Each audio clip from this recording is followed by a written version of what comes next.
Hello mga senpai, today unbox natin itong Pop-Up Parade Gonfrix from Good Smile Company. First, i-check muna natin yung box. So, ito yung front ng box. So, in front, makikita nyo dyan yung Muse sticker. Ito, holographic sticker. Ito naman yung left side ng box. Turning to the right, ayan yung makikita nyo. Then at the back. And then sa ilalim, meron siya nitong barcode. And finally, yung top ng box. Ayan, done na tayo i-examine yung box. Start na natin yung unboxing.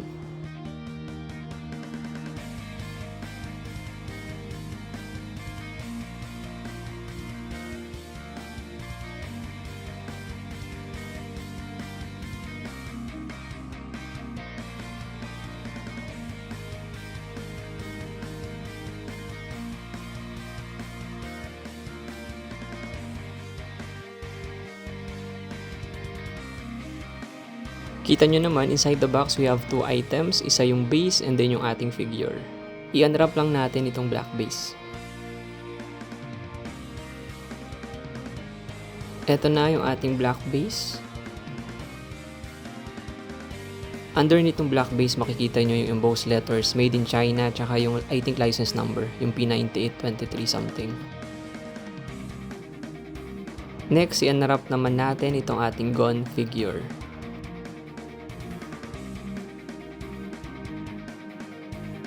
Now here's Gon on his battle pose.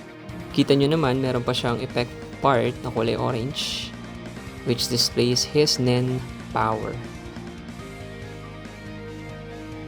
Looking up close, mapapansin nyo yung hair niya merong shading na green, which is accurate naman dun sa anime.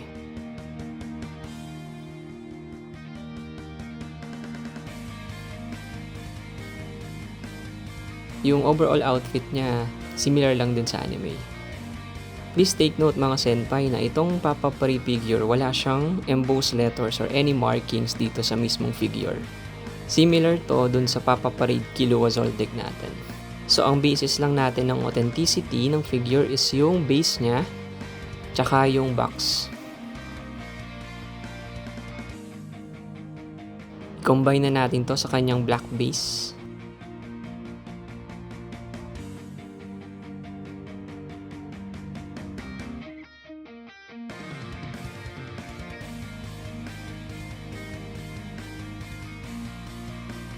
Overall, masasabi ko na maganda naman yung pagkakagawa ni Good Smile Company sa figure na to. It's a good thing din na naglagay sila ng orange effect part sa figure na to, kagaya nung sa Killua. Medyo na-bend ng konti yung effect part, pero pwede nyo tong i-correct. Yan, ganyan. Kasi flexible naman yung effect part na yan.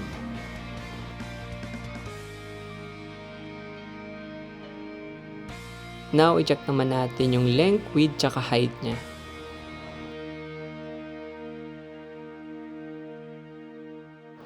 So for the height of this figure, it measures approximately mga 5.5 inches.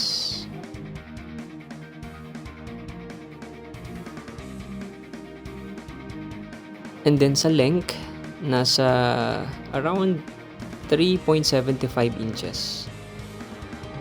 So malapit na rin siya mag 4 inches.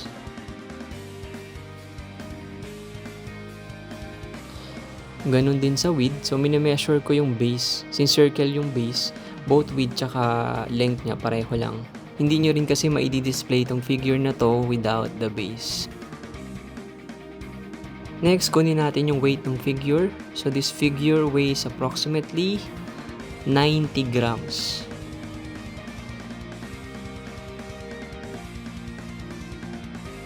Next, let's do a side-by-side comparison with Killua Zoldyck. So, ito silang dalawa. Mapapansin nyo, pareho lang naman yung scaling. So, hindi sila awkward tingnan together.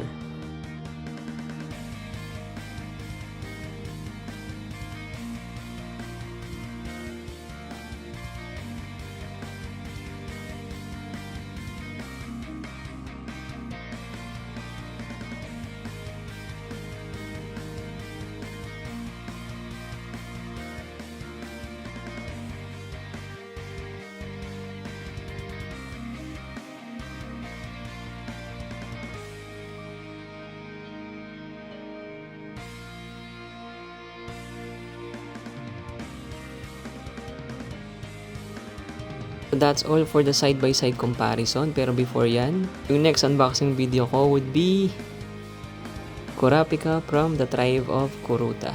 Kaya watch out for my next unboxing video. Now let's give Gon a quiet time and stare at his Nen ability, Jajanken Rock.